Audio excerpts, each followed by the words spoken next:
Hello दोस्तों, आप सभी का स्वागत है हमारे चैनल आरके स्टडी टॉपिक्स में। दोस्तों, इस वीडियो में हम पढ़ेंगे आरपीएफ कांस्टेबल एग्जाम के लिए टॉप 50 मोस्ट इंपॉर्टेंट क्वेश्चन जो आपके आने वाले आरपीएफ कांस्टेबल एग्जाम के लिए कि महत्वपूर्ण होंगे।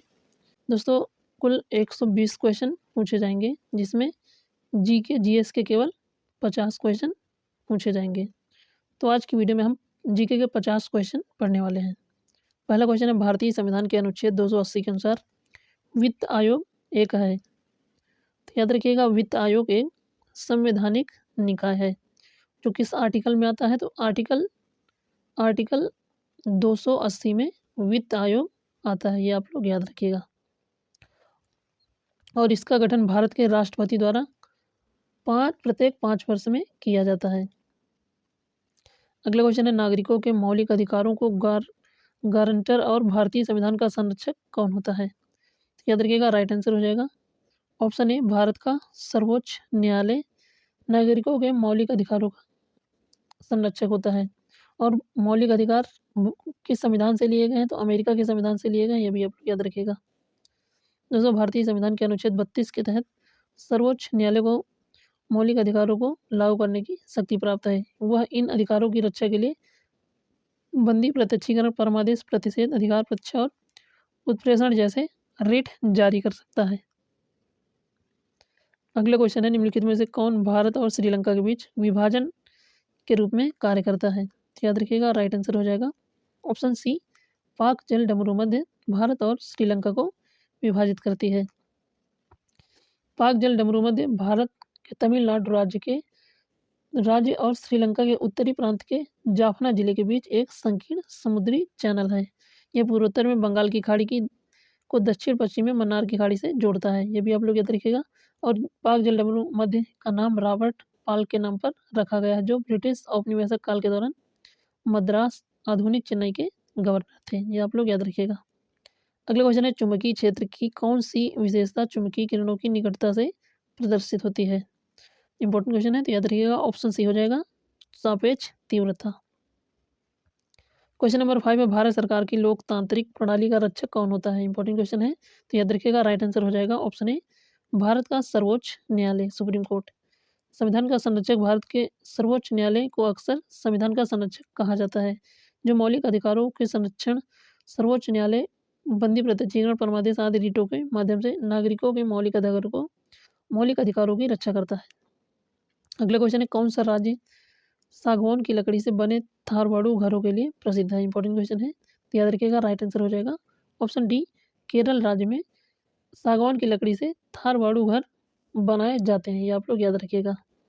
अगला क्वेश्चन है, टोडा कढ़ाई कला की शुरुआत किस राज्य से हुई है। इंपॉर्टेंट क्वेश्चन है, तो याद रखिएगा ऑप्शन डी हो जाएगा, तमिलनाडु राज्य से। दोस्तों, कढ़ाई से रिलेटेड एक क्वेश्चन जरूर पूछा जा रहा है, तो आप लोग कढ़ाई से रिलेटेड सारे क्वेश्चन जरूर पढ़ के जाइएगा। अगला क्वेश्चन है, रणजीत सिंह किस प्रांत के शासक थे। इंपॉर्टेंट क्वेश्चन है, तो याद रखिएगा, अवध प्रांत के शासक हैं, तो राइट आंसर हो जाएगा ऑप्शन बी। अगला क्वेश्चन है, मछली के हृदय में कितने कक्ष होते हैं। इंपॉर्टेंट क्वेश्चन है, तो याद रखिएगा ऑप्शन डी हो जाएगा, 2 कक्ष होते हैं। और 3 कक्ष किस में होते हैं। तो उभयचर और शहरी सर्वों में 3 कक्ष पाए जाते हैं। और 4 कक्ष की हृदय किस में पाया जाता है। तो स्तनधारियों और पक्षियों में 4 कक्ष की हृदय पाया जाता है, ये आप लोग याद रखिएगा। अगला क्वेश्चन है, संसद में लोकसभा की बैठक के लिए सदस्यों की उपस्थिति आवश्यक है। तो याद रखिएगा, कुल सदस्यों का 1/10 आवश्यक है, तो याद रखिए, राइट आंसर हो जाएगा ऑप्शन ए, 55 सदस्य आवश्यक हैं, जिसे हम गढ़पूर्ति के नाम से भी जानते हैं। दोस्तों, लोकसभा की बैठक के लिए उपस्थित होने के लिए आवश्यक न्यूनतम सदस्यों की संख्या को गढ़पूर्ति कहा जाता है, ये आप लोग याद रखिएगा। और भारतीय संविधान के अनुसार लोकसभा की बैठक के लिए गढ़पूर्ति सदन के लिए कुल सदस्यों की संख्या का 10वां भाग होता है। और लोकसभा में कुल सदस्य कितने होते हैं। तो 545 सदस्य होते हैं, जिसमें से गढ़पूर्ति के लिए 55 सदस्यों का होना आवश्यक है। अगला क्वेश्चन है, जब सूर्य मकर रेखा के लंबवत होता है तो कौन सी घटना घटित होती है। इंपॉर्टेंट क्वेश्चन है, तो याद रखिएगा ऑप्शन डी हो जाएगा, शीतकालीन संक्रांति। शीतकालीन संक्रांति तब होती है जब सूर्य मकर रेखा के लंबवत होता है। यह घटना दक्षिणी गोलार्ध में वर्ष के सबसे छोटे दिन और सबसे लंबी रात का प्रतीक है, अभी आप लोग याद रखिएगा। यह आमतौर पर प्रत्येक वर्ष 21 या 22 दिसंबर को आती है। अगला क्वेश्चन है, बास्केटबॉल के खेल में जब कोई खिलाड़ी रिम के क्षैतिज भागकर हवा में छलांग लगाकर खुद को नियंत्रित करते हुए एक या दोनों हाथों से गेंद को बास्केट में डालता है तो यह शॉट कौन सी होती है? तो याद रखिएगा, राइट आंसर हो जाएगा ऑप्शन सी, यह शॉट स्टिंग के नाम से जानी जाती है। अगला क्वेश्चन है, 1949 में जब भारतीय संविधान लागू हुआ तो उनमें कितने अनुच्छेद थे? तो याद रखिएगा, ऑप्शन सी हो जाएगा 395 अनुच्छेद और 8 अनुसूचियाँ थी, आप लोग याद रखिएगा। दोस्तों, भारतीय संविधान कब बन के तैयार हुआ था? तो 26 नवंबर 1949 को अपनाया गया था और 26 जनवरी 1950 को भारतीय संविधान लागू किया गया था, जिसमें से 395 अनुच्छेद थे और 8 अनुसूचियाँ थी। यह भी आप लोग याद रखिएगा। और वर्तमान में कितने अनुच्छेद हैं? सभी लोग कमेंट करके जरूर बताइएगा। अगला क्वेश्चन है, निम्नलिखित में से कौन विश्व बायोस्फीयर रिजर्व नेटवर्क का हिस्सा है? इंपॉर्टेंट क्वेश्चन है, तो राइट आंसर हो जाएगा ऑप्शन डी, शीत मरुस्थल। दोस्तों, वीडियो अच्छा लगा तो एक लाइक जरूर करिएगा और चैनल को सब्सक्राइब जरूर करिएगा। अगला क्वेश्चन है, कौन सा राज्य सागवान की लकड़ी से बने थारवाड़ू घरे के लिए प्रसिद्ध है? तो क्वेश्चन रिपीट है। अगला क्वेश्चन है, 1929 में भारतीय राष्ट्रीय कांग्रेस के लाहौर अधिवेशन के अध्यक्ष कौन थे? तो याद रखिएगा, ऑप्शन बी हो जाएगा पंडित जवाहरलाल नेहरू 1929 के अध्यक्ष थे। यह अधिवेशन के दौरान कांग्रेस ने पूर्ण स्वराज को अपना अंतिम लक्ष्य घोषित किया था। यह 31 दिसंबर 1929 को पूर्ण स्वराज का प्रस्ताव पारित हुआ और रावी नदी के तट पर नेहरू जी द्वारा तिरंगे झंडे को फहराया गया। ये भी आप लोग याद रखिएगा। अगले क्वेश्चन, निम्नलिखित में से कौन नैरोबी वार्ता से संबंधित है? तो याद रखिएगा, ऑप्शन बी हो जाएगा विश्व व्यापार संगठन नैरोबी वार्ता से संबंधित है। अगला क्वेश्चन है, कौन सी रिट सार्वजनिक और निजी दोनों व्यक्तियों के विरुद्ध जारी की जा सकती है? तो याद रखिएगा, ऑप्शन बी हो जाएगा बंदी प्रत्यक्षीकरण, जिसके तहत सुप्रीम कोर्ट 6 प्रकार के रिट जारी करता है। अगले क्वेश्चन है, भारत में छावनी अधिनियम वर्ष कब पारित हुआ? तो याद रखिएगा, ऑप्शन बी हो जाएगा 1924 में छावनी अधिनियम वर्ष पारित किया गया था। नेक्स्ट है, किस वायुमंडलीय परत में विद्युत आवेशित कण होते हैं जो रेडियो प्रसारण को संभव बनाते हैं? तो याद रखिएगा, राइट आंसर हो जाएगा ऑप्शन डी, आयन मंडल में विद्युत आवेशित कण होते हैं जो रेडियो प्रसारण को संभव बनाते हैं। यह पृथ्वी की सतह से लगभग 50 किलोमीटर से 1000 किलोमीटर की दूरी तक फैला हुआ है। इसमें यह परत रेडियो तरंगों को पृथ्वी पर परिवर्तित और अपवर्तित करके रेडियो संचार में महत्वपूर्ण भूमिका निभाती है। कौन सी आयन मंडल?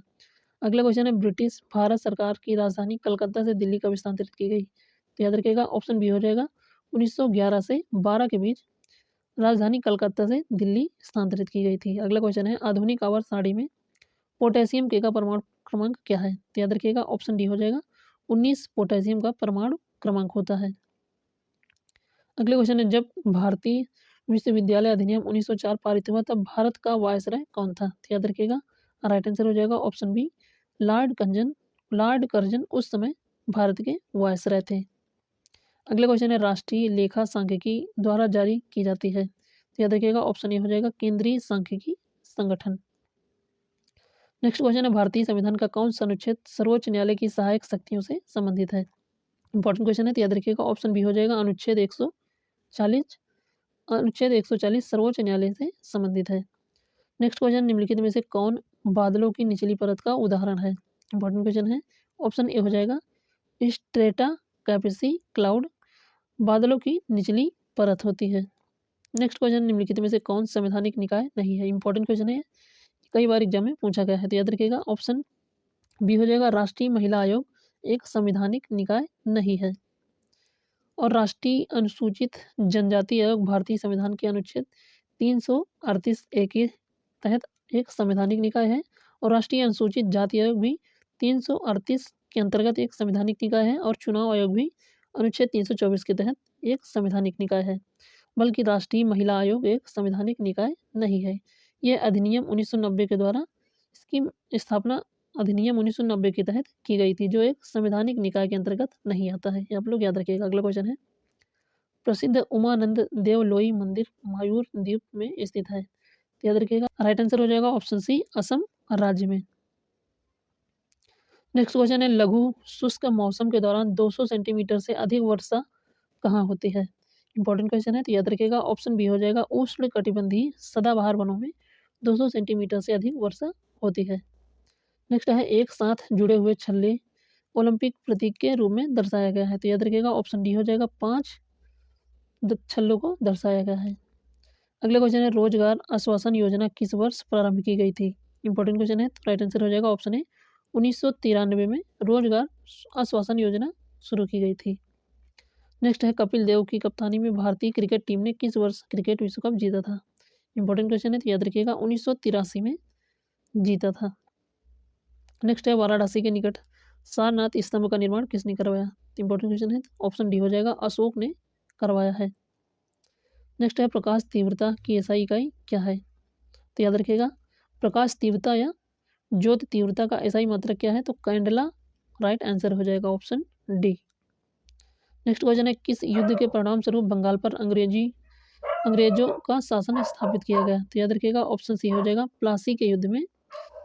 प्लासी के युद्ध के बाद अंग्रेजों का शासन स्थापित हुआ और प्लासी का युद्ध कब हुआ था? 1757 को 23 जून को बंगाल के प्लासी में लड़ा गया था। इस युद्ध में ब्रिटिश ईस्ट इंडिया कंपनी की सेना ने बंगाल के नवाब सिराजुद्दौला और उनकी फ्रांसीसी सहयोगियों को हराया था।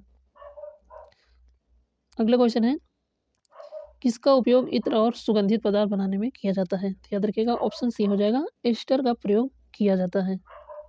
नेक्स्ट है छोटी रक्त कणिकाएं जो हमारे आपके शरीर में रक्त स्राव को रोकने के लिए थक्का बनाने में मदद करती हैं। तो याद रखिएगा ऑप्शन सी हो जाएगा, प्लेटलेट रक्त का थक्का बनाने में सहायक होती हैं।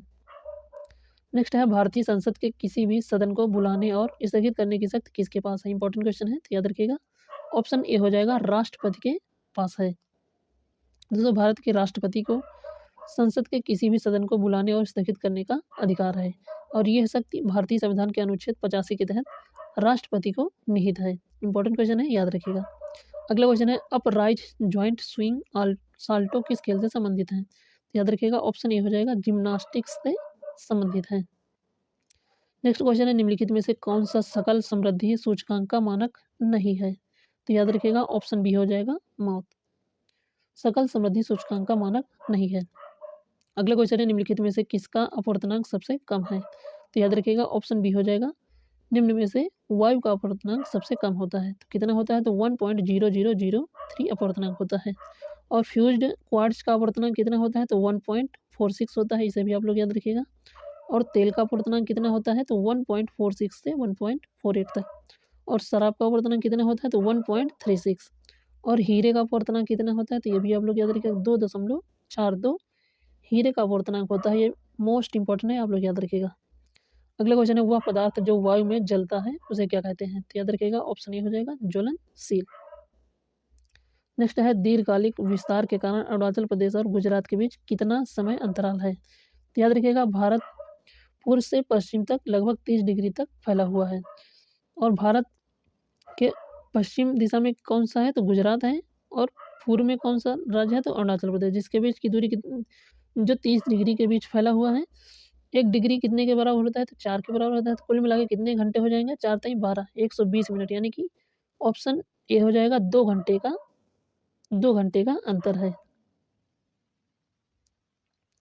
अगला क्वेश्चन है भारत सरकार अधिनियम 1919 किस संवैधानिक सुधार के कारण लागू किया गया?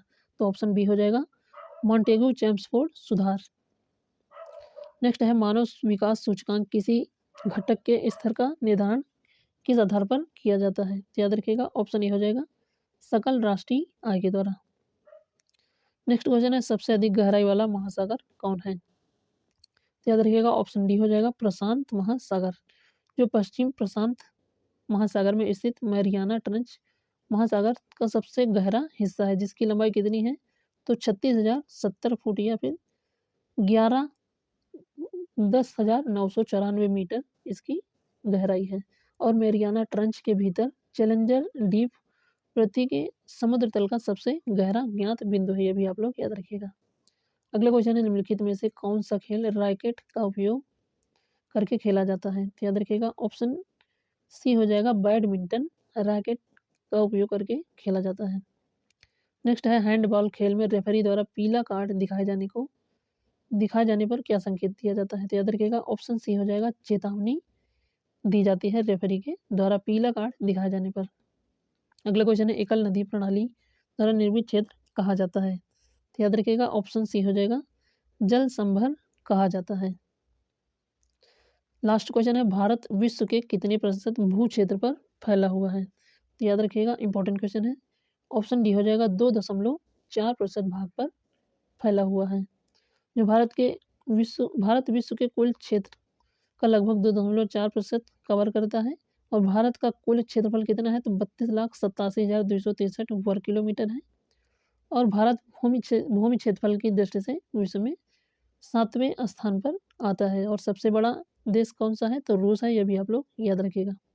दोस्तों वीडियो पसंद आया तो एक लाइक और चैनल को सब्सक्राइब जरूर करिएगा। जो भी आरपीएफ कांस्टेबल एग्जाम की तैयारी कर रहा हो, क्लास को उस तक जरूर शेयर करिएगा।